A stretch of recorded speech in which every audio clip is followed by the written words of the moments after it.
When learning how to draw any type of wheeled vehicle, getting the wheel ellipses correct can be one of the more difficult elements to master. The path to ellipse mastery begins with an understanding of the basic perspective elements that are needed to properly construct an ellipse in perspective. You'll also want to understand the anatomy of a tire and rim so that you can create convincing representations in your sketchwork. Both of these elements will be covered in today's video. We'll also discuss how to create a tip-up perspective view at the end of this video. If you find any value, leave a like and subscribe. So we'll need to know how to draw ellipses in perspective. Now generally, right, when you see a vehicle, it's in a two-point perspective, right? Meaning, if here is your horizon line, here's your sun setting in the background, you have 1 point, and 90 degrees to that, you have a second vanishing point. Now from here you can build your entire vehicle.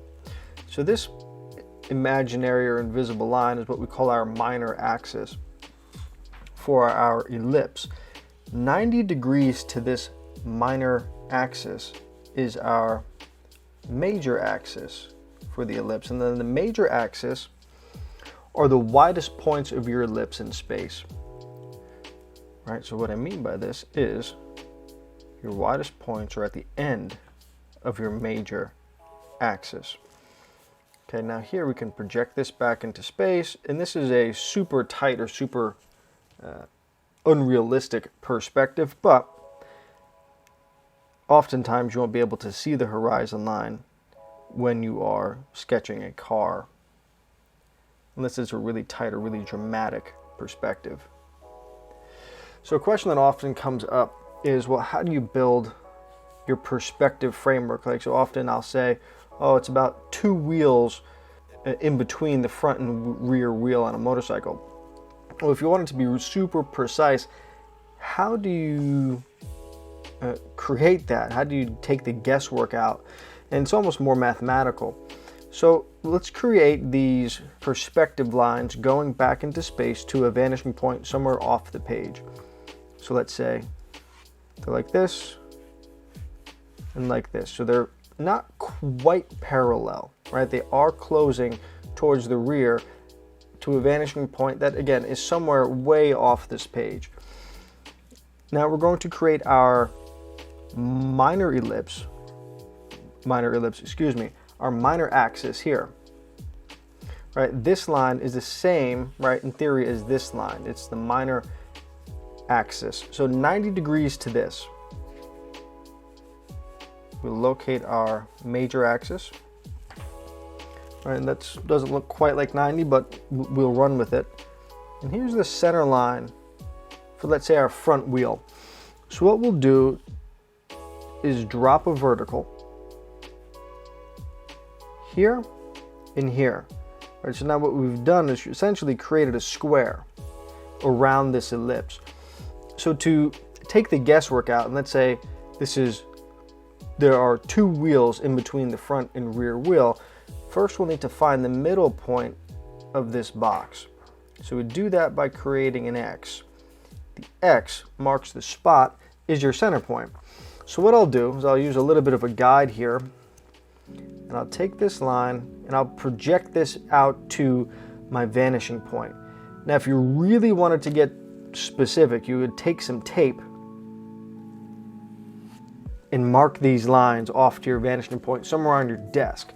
I'm not going to do that. I'm just going to guess a little bit. But I'll mark this center point. Now to project exactly 1 wheel back, we'll go from here. We'll draw a line from this top corner through the center point to this bottom vanishing point. Let's see if I can do this freehand. Oh, I missed. Okay, but you get the idea. Then we project another vertical right here. And then we do the same thing. So this is 1 wheel to the rear. Now okay, there we go. Oh, right through the center. This is a second wheel. You drop another vertical. I like that. Okay. And now this last ellipse, or this last box, will be where we place our next ellipse. So now we have exactly 2 wheels in between our front and our rear. Now, we would have also projected our second vanishing point to our horizon line. I'm going to guess a little bit and say that, well, let's find the center of this box real quick. Here and here. Here's our center point. Now I'm just going to guess at where this other vanishing point may go back into space and say that it's going to go here, right? Somewhere off the page. Now our ellipse is going to be 90 degrees to this line here. I'm going to use a piece of paper to get this degree exactly 90 degrees. I'm using the tools that I have at the moment. Boom, that's exactly 90 degrees. Okay. Use a piece of paper, and it's pretty vertical. So, let's lay our ellipse down, like so. Now there's your second wheel in perspective. So that's your basic perspective framework. Now from here, you can really get specific and tighten things up and project, your different parts of your rim off of this perspective line. Really start to build things out, right? So this is your center line. You're going to have a section across this tire.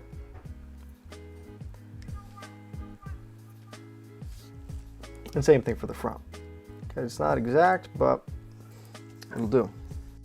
So to draw our wheels in perspective, it's probably good that we first understand exactly how our wheels are constructed, especially on a motorcycle, because there's some things that might not be so obvious until you think about them or really observe them. So we'll start with the center line. Right, so we have our center line of the wheel, which is the tallest point. Okay, right, here's your center line. And then from here, there's the meat of your tire, and then it cuts back, right? So if we project a line, let's talk about the section. So from here to, let's say, here, the wheel is pretty curved, right? This is how you're turning and you're rolling and that type of thing, or turning and leaning into corners. And then, right, so you have a second ellipse here, and this is the meat of your tire. And then there is the lip of your tire,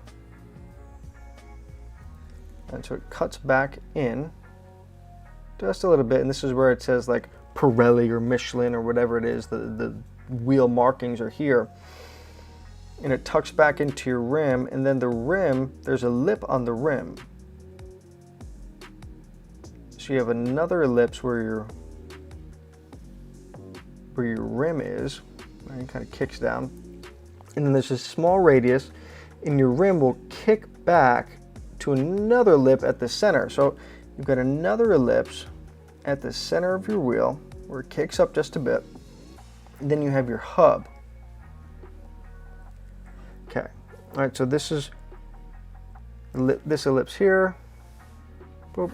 And then this little ledge in the center is right here. Then you've got your hub here, and your hub comes out just about as far as your tire so that it mounts to your forks or your swing arms or whatever. And then you have your spokes in here. Obviously your spokes can be of any pattern, so I'll just draw a single line here and just create some type of a 5-spoke. Very simple 5-spoke, okay? Now, this is pretty rough because I just am freehanding this, but I think you get the point.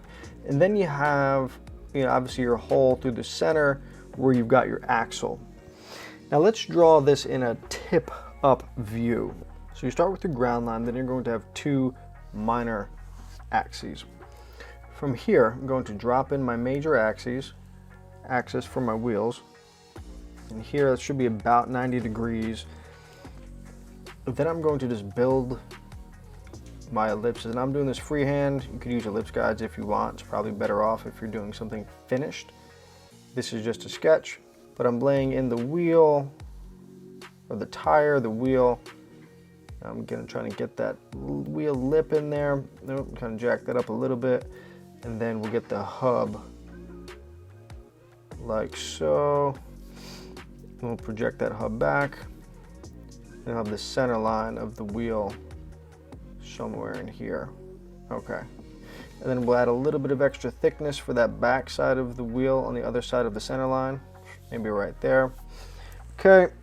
So there's our front wheel. Crude, but it's there in a tip up. Now let's get the back wheel. We've got approximately 1, 2. Okay, I can live with that. It's a little less than 2. Let's drop this ellipse in, get the center line, see if we can get this right in the first shot. Okay, it's pretty close. Rear wheel is going to be a little bit thicker on maybe a sport bike or something like that, so we'll get some extra meat on the tire.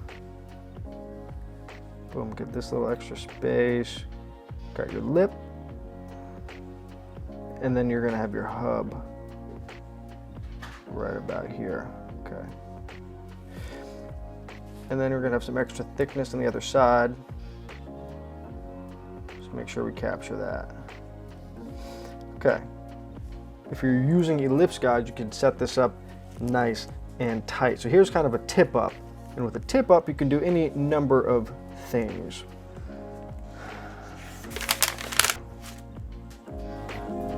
Not every sketch on the path to mastery will be perfect, and that's okay. What matters more is that you return to the drawing table day in and day out and continue to develop your skills. If you found value here, leave a like, drop a comment, and subscribe.